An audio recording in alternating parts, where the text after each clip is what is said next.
మెదక్ జిల్లా నర్సాపూర్ మండలం మూసాపేట గ్రామంలో 33/11 kV విద్యుత్ ఉప కేంద్రాన్ని గత సంవత్సరం కాలంగా బీఆర్ఎస్ పార్టీకి చెందిన కొందరు నాయకులు అసాంఘిక కార్యకలాపాలకు అడ్డగా మారుస్తున్నారని గ్రామ యువకులు ఆరోపిస్తున్నారు. ఈ విషయమై మూసాపేట గ్రామ యువకులు పలుమార్లు విద్యుత్ శాఖ ఉన్నతాధికారులకు ఫిర్యాదులు చేసినప్పటికీ ఎటువంటి చర్యలు తీసుకోలేదని వారు ఆవేదన వ్యక్తం చేస్తున్నారు. తాజాగా డిసెంబర్ 31 రాత్రి సుమారు 10 గంటల సమయంలో సబ్ స్టేషన్లో బీఆర్ఎస్ పార్టీకి చెందిన మాజీ సర్పంచ్ భర్త రవి, విద్యుత్ ఆపరేటర్ సత్యనారాయణతో పాటు మరికొంతమంది కార్యకర్తలు మద్యం సేవిస్తూ పట్టుబడ్డారు. ఈ ఘటనను సెల్ ఫోన్లో చిత్రీకరిస్తున్న హరీష్ వర్ధన్, నరసింహగౌడ్ వారిపై దాడి చేయడానికి ప్రయత్నించినట్లు ఆరోపణలు ఉన్నాయి. అలాగే సబ్స్టేషన్ లోపలికి వెళ్లి వస్తున్న మల్లికార్జున్, మోహన్ దాస్లపై రాళ్లతో దాడికి కూడా ప్రయత్నించారని స్థానికులు తెలిపారు.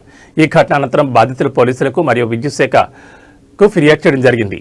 గ్రామంలో కీలకమైన విద్యుత్ ఉప కేంద్రాన్ని ఇలాంటి అక్రమ కార్యకలాపాలకు వినియోగించడం ద్వారా ప్రజల ప్రాణాలు ప్రమాదంలో పడుతున్నాయని సంబంధిత అధికారులు వెంటనే స్పందించి బాధ్యులపై కఠిన చర్యలు తీసుకోవాలని గ్రామస్తులు డిమాండ్ చేస్తున్నారు. విద్యుత్ ఉప కేంద్రమా లేదా బీఆర్ఎస్ పార్టీ కార్యాలయమా అని గ్రామస్తులు కూడా తీవ్ర ఆవేదనలో ఉన్నారని యువకులు వాపోయారు.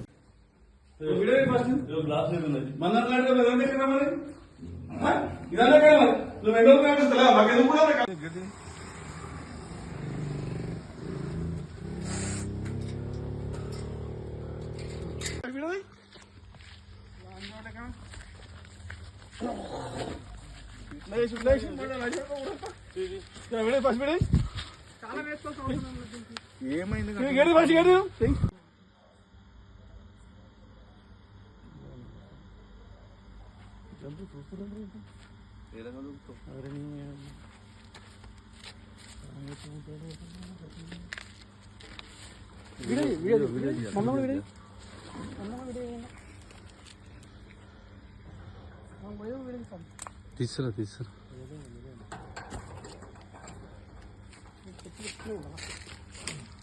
ప్లాస్టిక్ కదా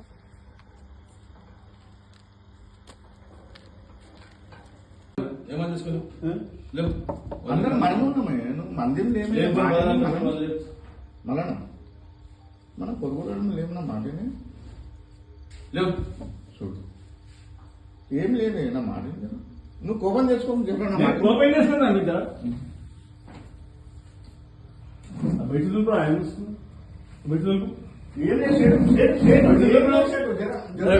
బయట మన మంది కావాలి మన మంది కావాలి